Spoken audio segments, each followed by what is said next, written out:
C'est impossible, dit la fierté. C'est risqué, dit l'expérience. C'est sans issue, dit la raison. Essayons, murmure le cœur. Il a écouté, il a essayé. Son parcours a certes été parsemé d'embûches, mais n'a pas baissé les bras. Parti au bas de l'échelle, il a gravi pas à pas les échelons. Il a poursuivi ses rêves, bec et ongle, et aujourd'hui, c'est ici, au rang des conquérants.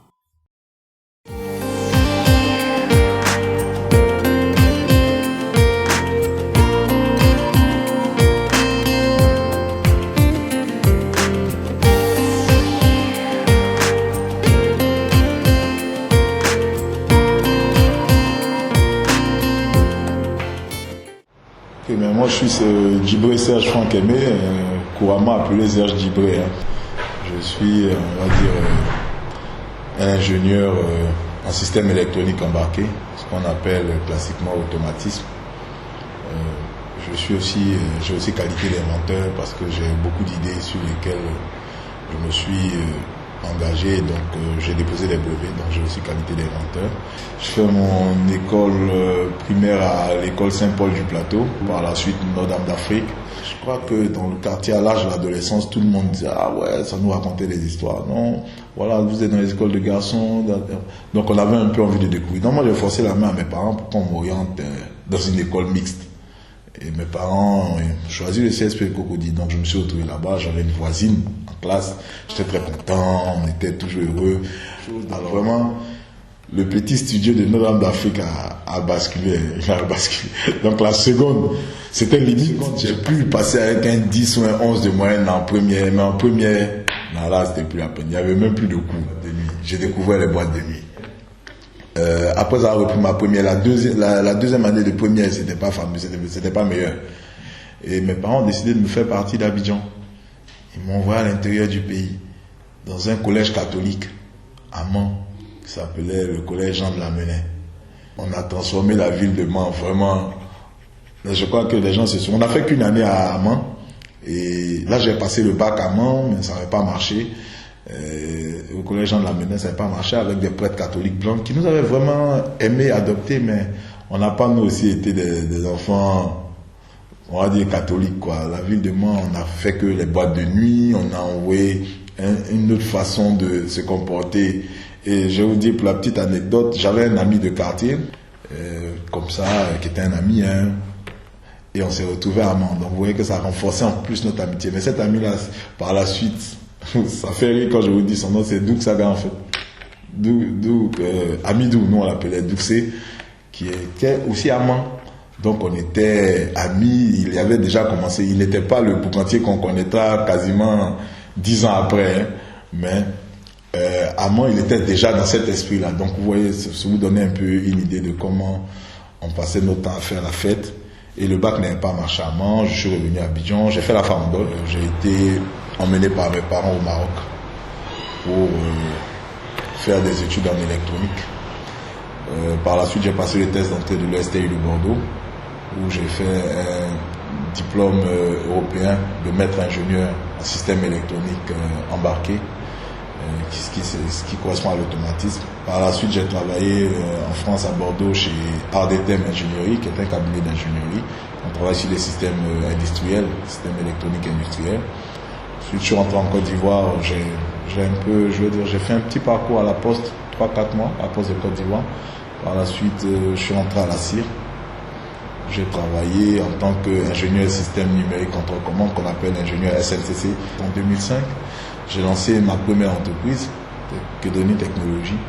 Et là-dessus, j'avais un produit qui était la billetterie numérique, les tickets de concert, avec lesquels j'ai connu un grand succès. Donc ce produit-là, en tout cas, m'avait donné le goût de l'entrepreneuriat, mais le modèle de gestion ne m'avait pas souri. Donc j'ai dû repartir dans le monde du travail.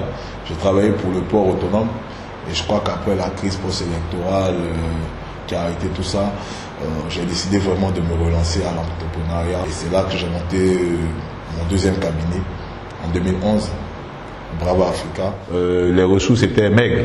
Il fallait tout de suite pouvoir monter quelque chose qui permette de mettre un système de production quotidien pratiquement. Et là, je me suis dit que je vais faire une cabine téléphonique. Donc du coup, je me suis dit, ben, écoute, si je dois faire une cabine, il faut que je sois capable de la faire différemment. Mais mieux, je me suis donc renseigné sur les gains, quelles étaient les marges sur les cabines et tout, et j'ai vu que les gains étaient infimes. Donc du coup, je me suis dit, bon, il faut vendre du volume, il faut pouvoir faire de gros volumes.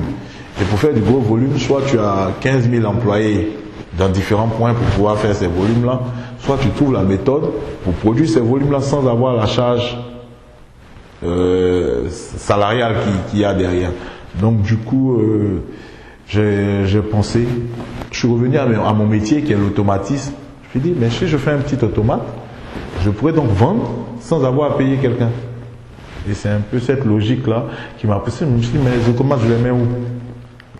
Et j'ai regardé, je me suis dit, mais il y a des milieux qui ont besoin d'unités téléphoniques et qui, pourtant, le modèle de distribution actuel n'est pas adapté.